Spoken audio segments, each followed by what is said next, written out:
ने 7 देशों के बाद ब्राजील पर भी फोड़ा टैरिफ बम, लगाया 50% टैक्स। राष्ट्रपति लूला डा सिल्वा ने दी आर्थिक प्रतिशोध की चेतावनी।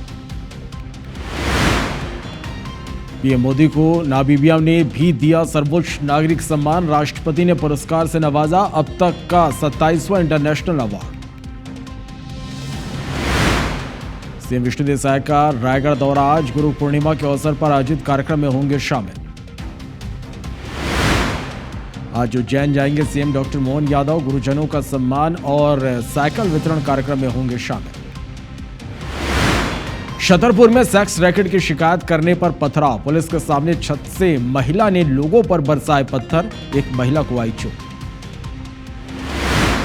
बिलासपुर में महिला के पेट से निकाला गया करीब 11 किलो का ट्यूमर, तबीयत बिगड़ने के बाद अस्पताल में किया था भर्ती। चोरी और अवैध शराब के अलग अलग मामलों में 2 आरोपी गिरफ्तार, आरंग पुलिस ने गिरफ्तार कर भेजा जेल।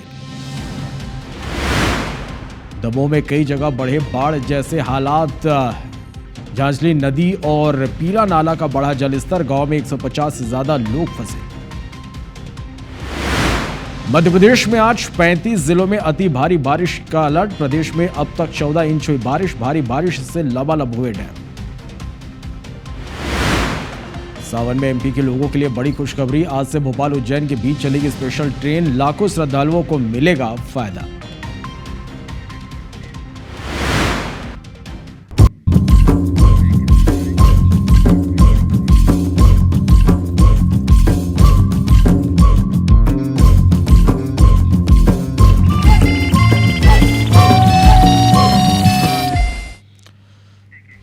नमस्कार, गुड मॉर्निंग। छत्तीसगढ़ में स्वागत है आप सभी का। आप देख रहे हैं एबी24, मैं हूं आपके साथ श्रवण तंबोले। बुलेटिन की शुरुआत करते एक बड़ी खबर के साथ। केशकाल से एक बड़ी खबर है, जहां झोला छाप डॉक्टर की लापरवाही ने एक मासूम की जान ले ली। बुखार आने पर इलाज के लिए परिजन डॉक्टर के पास लेकर पहुंचे थे। बुखार को मलेरिया बताकर झोला छाप डॉक्टर ने इलाज किया। झोला छाप डॉक्टर के इलाज से बच्ची की तबीयत और बिगड़ गई। तबीयत बिगड़ने पर कांकेर जिला अस्पताल रेफर किया गया।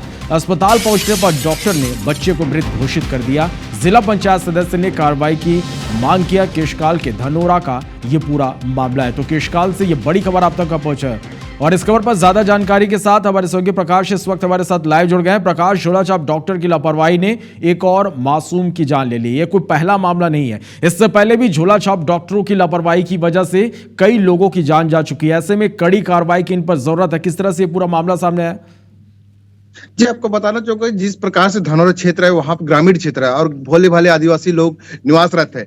अगर कोई किसी प्रकार की तबियत खराब होता है तो वो आसपास जो झोला छाप जो सक्रिय रहते हैं वो पहले पहुंच जाते हैं और वो अस्पताल भी नहीं ले जा सकते।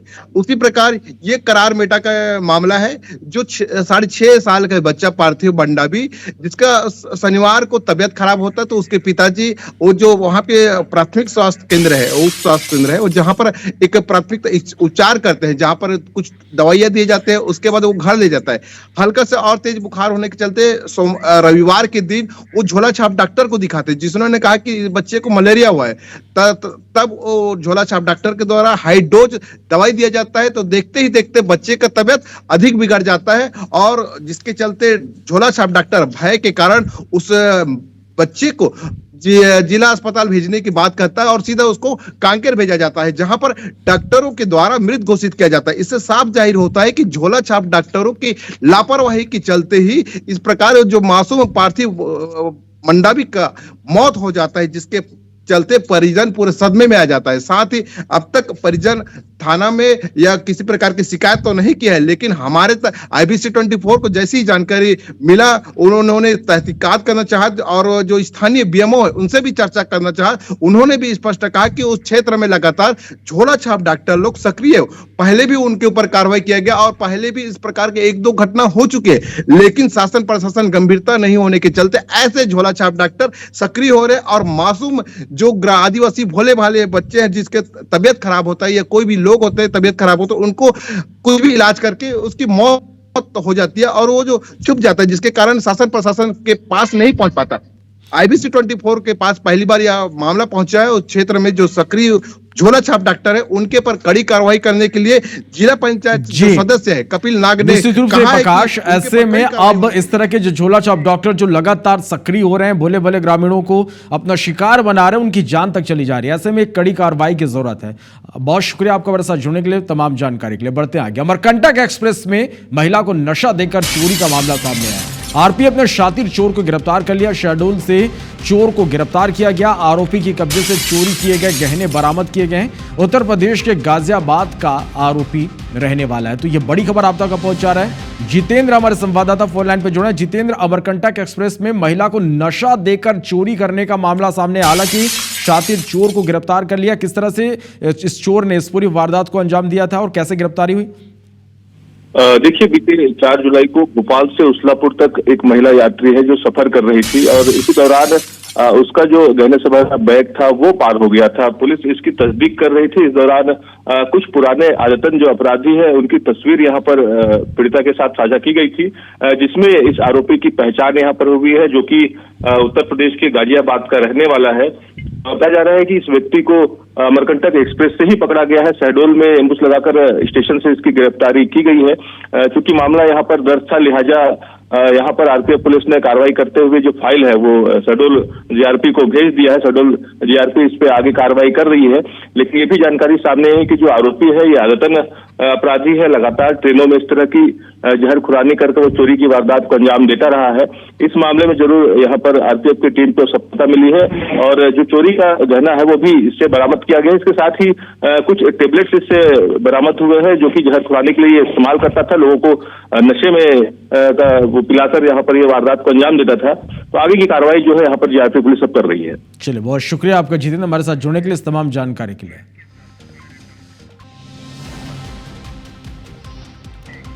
सारंगढ़ से बड़ी खबर है, जहां 2 बाइक में जोरदार भिड़ंत हो गई। हादसे में एक युवक की मौके पर मौत हो गई। 2 युवक गंभीर रूप से घायल है। इलाज जारी है। कोतवाली पुलिस मामले की जांच में जुटी हुई है।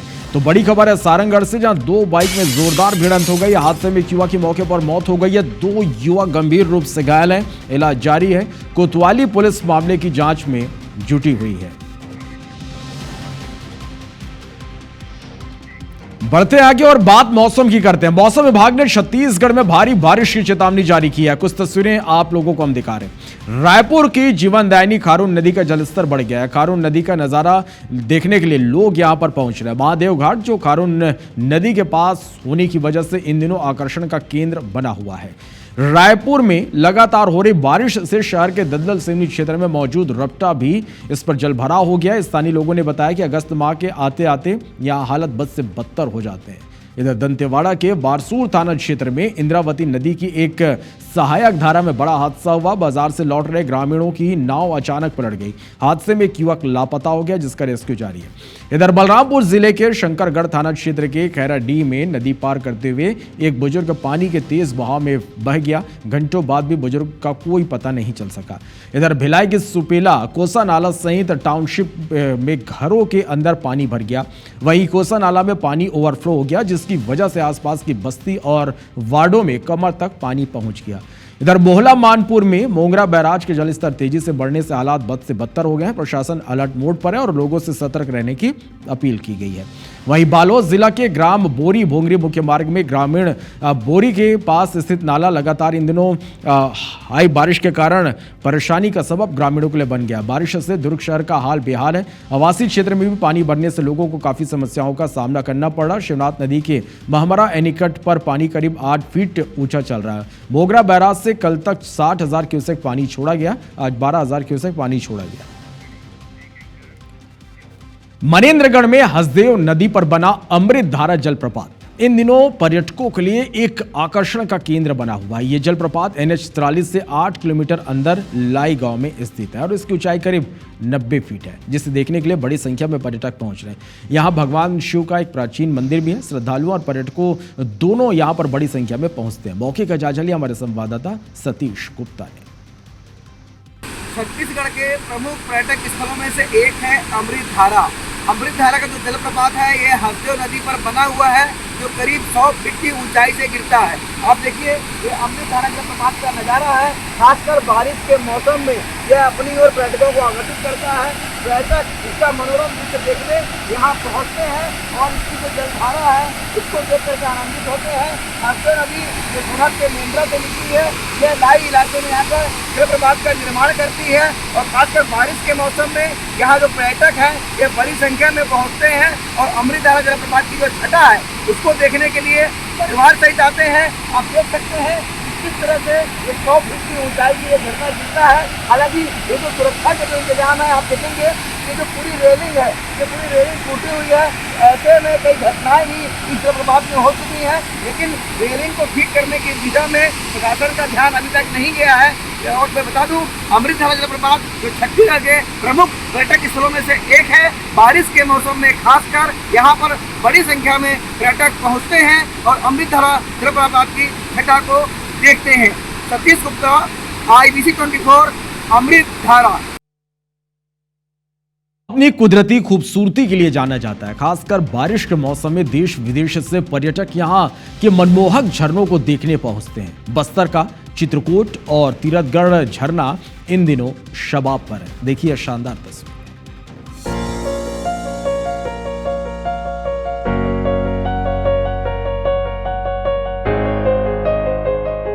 चित्रकूट बस्तर के इस झरने को भारत का नियाग्रा फॉल कहते हैं। करीब 80 फीट ऊंचाई से जब इंद्रावती नदी का पानी नीचे गिरता है तो मन की गहराइयों तक पहुंच जाता है। कुदरत के इस खूबसूरत नजारे को अपनी आंखों से संजोने के लिए हर साल हजारों सैलानी बस्तर पहुंचते हैं। खासकर बारिश के दिनों में यहाँ आने वाले पर्यटकों की संख्या कई गुना बढ़ जाती है, जिसमें विदेशी टूरिस्ट भी शामिल हैं। बारिश के दिनों में चित्रकूट जलप्रपात बहुत खूबसूरत हो जाता है और इसका विहंगम दृश्य आप देखेंगे बाकी दिनों की अपेक्षा बहुत खूबसूरत रहता है। बाकी दिनों में भी हम आते हैं यहाँ, लेकिन बारिश के समय में कोशिश करते हैं कि परिवार के साथ हम यहाँ। बारिश के दौरान जिस तरह चित्रकूट को नियाग्रा के रूप में दिखाई देता है उसे हम इसीलिए बारिश के दौरान देखने आए हैं और वाकई में काफी दृश्य बहुत शानदार है। और जिस तरह इसको नियाग्रा कहा जाता है हमारे बस्तर का, तो उसी तरह ही यहाँ पर अभी दिखाई दे रहा है और भरपूर पानी बहुत अच्छे से अभी बह रहा है, जिससे इसका जलप्रपात देख करके बहुत आनंदित महसूस हो रहा है। चित्रकूट के अलावा भी बस्तर में कई झरने हैं जो पर्यटकों को अपनी ओर आकर्षित करते हैं। ऐसा ही एक झरना है तीरथगढ़। कांगेर नेशनल पार्क में करीब 300 फीट नीचे पहाड़ी की ढलान पर गिरती पानी की दुधिया धार और इसके बूंदों की फुहार किसी का भी मन मोह ले।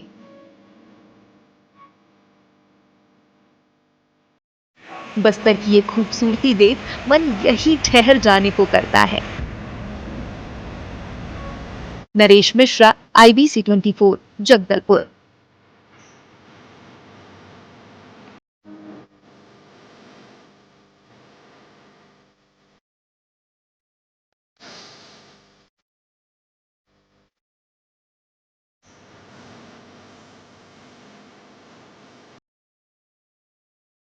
बढ़ते हैं आगे। गरियाबंद के चूड़ा की गोल्डन गर्ल और वेट लिफ्टिंग चैंपियन संध्या साहू की मौत से पूरे शहर में सनसनी फैल गई। संध्या की लाश मंगलवार की सुबह उनके घर में फंदे से लटकती हुई मिली। संध्या ने महज कुछ सालों में ही राष्ट्रीय स्तर पर अपनी पहचान बनाई थी। संध्या 13 जुलाई को पाटन में होने वाले नेशनल सिलेक्शन की तैयारी में जुटी थी। पुलिस का कहना है कि मृतका की पोस्टमार्टम रिपोर्ट और मोबाइल के कॉल डिटेल निकाले जाने के बाद ही मौत के कारणों का खुलासा हो पाएगा। बता दें कि संध्या ने 2020 में वेट लिफ्टिंग में अपने करियर की शुरुआत की थी और महज 5 साल के भीतर 6 राज्य स्तरीय और 4 राष्ट्रीय स्तर की प्रतियोगिताओं में हिस्सा लिया। उसने 4 स्वर्ण पदक सहित कुल 6 मेडल जीतकर छत्तीसगढ़ का नाम रोशन किया। कोच और मैनेजर के अनुसार संध्या की प्रतिभा और आत्मविश्वास इतना जबरदस्त था कि उसकी मौजूदगी में अन्य राज्यों के खिलाड़ी प्रतिस्पर्धा से कतराते थे। थाना चुराना में रहने वाली संध्या साहू, जो कि वेट लिफ्टिंग की खिलाड़ी भी थी, कल उसके द्वारा घर में आत्महत्या करने के लिए फांसी लगाने की कोशिश की गई थी, जिससे उसके परिजनों ने तत्काल उसको बचाने की कोशिश की और उसे हॉस्पिटल ले जाया गया, लेकिन हॉस्पिटल में उसे मृत घोषित किया गया है। उसकी पुष्टि जो है पोस्टमार्टम रिपोर्ट जब प्राप्त हो जाए और अन्य जितने भी साक्ष्य हैं, गवाहों की कथन हो जाए, उसके पश्चात ही हो पाएगी। तो प्रथम दृष्टया भी मामले में उसकी जाँच की जा रही है। दंतेवाड़ा में 12 नक्सली हिंसा छोड़कर मुख्य धारा में शामिल हो गए हैं। सरेंडर करने वाले नक्सलियों में से 9 पर 28 लाख रुपए का इनाम था। ये नक्सली 2009 के मोहला मानपुर मुठभेड़ में शामिल थे, जिसमें राजनांदगांव एसपी शहीद हुए थे। आत्मसमर्पण के दौरान दंतेवाड़ा एसपी ने केक काटकर आत्मसमर्पित नक्सलियों का स्वागत किया। लोन वर्राटू अभियान के तहत अब तक 1000 से ज्यादा नक्सली मुख्य धारा में लौट चुके हैं। प्रशासन ने उन्हें पुनर्वास योजना का लाभ देने की प्रक्रिया भी शुरू कर दी है। 12 माओवादियों ने आत्मसमर्पण किया। इन पर अगर कुल इनाम राशि देखी जाए तो लगभग 28 लाख रुपए है। इसमें 30 वर्ष से अधिक माओवादी संगठन में सक्रिय DVCM रैंक के पश्चिम बस्तर डिवीजन के चंद्रन्ना पुणे में, जो तारलागुड़ा कुरचोली जैसे पुरवाड़ा जैसे मुठभेड़ और ID ब्लास्ट इसमें सक्रिय थे। लगभग 30 वर्ष से वो सक्रिय थे नक्सल संगठन में। उन्होंने आत्मसमर्पण किया है। रायपुर के विशाखापट्टनम तक भारतमाला सड़क परियोजना के तहत 6 लेन सड़क का निर्माण किया जा रहा है, जो निर्माणाधीन है। और इसी इकोनॉमिक कॉरिडोर के लिए सरकार ने किसानों की जमीनों का अधिग्रहण किया था। धमतरी जिले के सिवनी कला में जमीन के मुआवजे के लिए बड़े पैमाने पर फर्जीवाड़ा का आरोप ग्रामीणों ने लगाया है, जिसको लेकर नाराज ग्रामीणों ने कलेक्ट्रेट पहुंचकर शिकायत की और केंद्रीय एजेंसी से जांच कर कार्रवाई की मांग की। ग्रामीणों ने क्या आरोप लगाए, आपको सुनवाते हैं। लोग भारतमाला परियोजना के मामले में शिकायत करने पहुंचे हैं। प्रॉब्लम यह है कि हम लोग 1 महीना पहले भी शिकायत किए थे, जांच शून्य है, तो हम लोग आज दोबारा शिकायत करने पहुंचे। भारतमाला परियोजना जो पूरा अभी छत्तीसगढ़ में चर्चित परियोजना है भ्रष्टाचार के नाम से, और खासकर अभनपुर से कुरुद, पूरे भारतमाला के 400 किलोमीटर पे मात्र 50 किलोमीटर के अंदर ये भ्रष्टाचार किया गया है, और जिसमें बहुत बड़े बड़े लोग इसमें विशेष रूप से शामिल हैं। हाँ, सिवनी कला से करीब 60-70 लोग आए हुए थे। उन लोगों का कहना है कि जो NH रोड बनी है उसमें जो है जो जमीन निकली है उसके कई टुकड़े हो गए हैं और उसमें तमाम हेराफेरी हुई है। छत्तीसगढ़ में हुए कस्टम मिलिंग घोटाले में EOW ने बड़ी कार्रवाई की। EOW ने रिटायर्ड IAS अधिकारी अनिल टुटेजा और कारोबारी अनवर ढेबर को गिरफ्तार कर लिया है। दोनों पहले से ही शराब घोटाले मामले में जेल में बंद है, जिस वजह से उन्हें प्रोडक्शन वारंट पर विशेष अदालत में पेश किया गया, जहां से उन्हें 4 जुलाई तक पूछताछ के लिए EOW को सौंप दिया गया है। पूर्ववर्ती सरकार में हुए कस्टम मामले में ACBOW ने बड़ी कार्रवाई की है। ACBOW ने पूर्व में से आबकारी घोटाले में जेल में बंद पूर्व IAS अनिल टुटेजा, कारोबारी अनवर ढेबर, जो पहले से आबकारी घोटाले मामले में जेल में बंद थे, आज उनको प्रोडक्शन वारंट पर कोर्ट में पेश किया गया। उसके बाद उनको प्रोडक्शन वारंट पर कस्टम मिलिंग में जो FIR दर्ज है ACBOW के मामले में, उस पे रिमांड पे लिया गया है। और पहले उनको गिरफ्तार किया गया जेल से, उसके बाद उनको रिमांड पे लिया गया और रिमांड पे लेने के बाद 6 दिन की रिमांड ली गई है और 14 जुलाई तक ये रिमांड पे से पूछताछ इसी कार्यालय में ACBOW करेगी। कैमरामैन नज़ीर खान के साथ तहसीन जैदी, IBC 24 रायपुर। बिलासपुर हाईकोर्ट ने एक मामले की सुनवाई के दौरान कहा कि जब तक यह स्पष्ट ना हो कि मूल दस्तावेज खो गया या जानबूझकर छिपाया गया, तब तक दूसरा साक्ष्य स्वीकार नहीं किया जा सकता। सिर्फ क्रॉस एग्जामिनेशन के दौरान दूसरा साक्ष्य प्रस्तुत करने को स्वीकृत नहीं किया जा सकता। इस आधार पर कोर्ट ने शादी का झांसा देकर शारीरिक संबंध बनाने का आरोप खारिज कर दिया। चीफ जस्टिस रमेश सिन्हा और जस्टिस विभुदत्त गुरु की खंडपीठ ने मामले की सुनवाई की। दरअसल सरगुजा निवासी विजय उराव के खिलाफ महिला ने लिखित शिकायत दर्ज कराई थी। याचिकाकर्ता ने शादी का झांसा देकर शारीरिक संबंध बनाए और बाद में शादी से इनकार कर दिया, और इसके आधार पर धारा 376 और 417 के तहत मामला दर्ज कर पुलिस ने आरोपी को गिरफ्तार किया था। चार्जशीट दाखिल होने पर ट्रायल कोर्ट ने आरोप तय किए, जिन्हा के दौरान महिला ने शादी संबंधी एक भी एग्रीमेंट प्रस्तुत नहीं किए, जिसे ट्रायल कोर्ट ने एक एग्रीमेंट प्रस्तुत दरअसल किया था, जिसे ट्रायल कोर्ट ने स्वीकार कर लिया। इस पर याचिकाकर्ता ने आपत्ति जताई थी।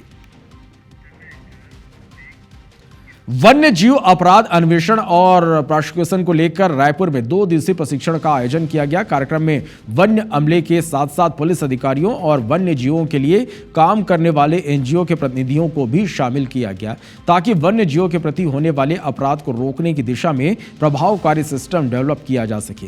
प्रदेश के 200 से ज्यादा लोगों को मास्टर ट्रेनर का प्रशिक्षण दिया गया। पहले दिन wild life crime control board Bhopal के अधिकारी पाटिल सियोग सुभाष राव ने विस्तार से इसकी जानकारी दी। जबलपुर हाईकोर्ट के सीनियर एडवोकेट अंशुमान सिंह ने वाइल्ड लाइफ क्राइम में प्रोसिक्यूशन प्रक्रिया की पूरी करने के बारे में जानकारी दी। ट्रेनिंग में DGP Arun Devgautam, PCCF wildlife Sudhir Agrawal और कई अन्य शख्सियत भी इस दौरान मौजूद रहे। बिलासपुर आईजी संजीव शुक्ला ने कहा कि 36 सालों के सर्विस में उन्हें कभी नहीं लगा कि वाइल्ड लाइफ क्राइम पर पुलिस भी कार्रवाई कर सकती है, लेकिन इस ट्रेनिंग में पुलिस के अधिकारियों को भी काफी मदद मिलेगी। आजकल जो जैसे बताया 2 दिनों की वर्कशॉप भी हमारी जो ट्रेनिंग थी, उसमें हम आइसोलेशन में अगर कुछ करते हैं तो वो सफलता संभवतः उस हद तक नहीं मिल सकती है। कोशिश ये हुई कि जहाँ पे स्ट्रेंथ है वो दोनों की आपस में मिले। पुलिस की एक अपनी ताकत है जो वन विभाग के पास नहीं है, वन विभाग की अपनी एक तकनीकी ताकत है, एक पहचान की ताकत है जो शायद पुलिस डिपार्टमेंट के लिए उतना उस समय इतने प्रेशर में उतने उस पर ध्यान नहीं दे पाते हैं। वाइल्ड लाइफ क्राइम में पुलिस डिपार्टमेंट का भी इन्वेस्टिगेशन करने हेतु और भूमिका है। उसमें वन विभाग, पुलिस विभाग एवं एनजीओस का माध्यम से एक समन्वय स्थापित करके इस प्रकार का ट्रेनिंग डायरेक्टर एवं पीसीसीएफ एसएफआरटीए के द्वारा ये पहली बार यहाँ छत्तीसगढ़ में माननीय मंत्री जी के निर्देशानुसार इसको आयोजित किया गया है।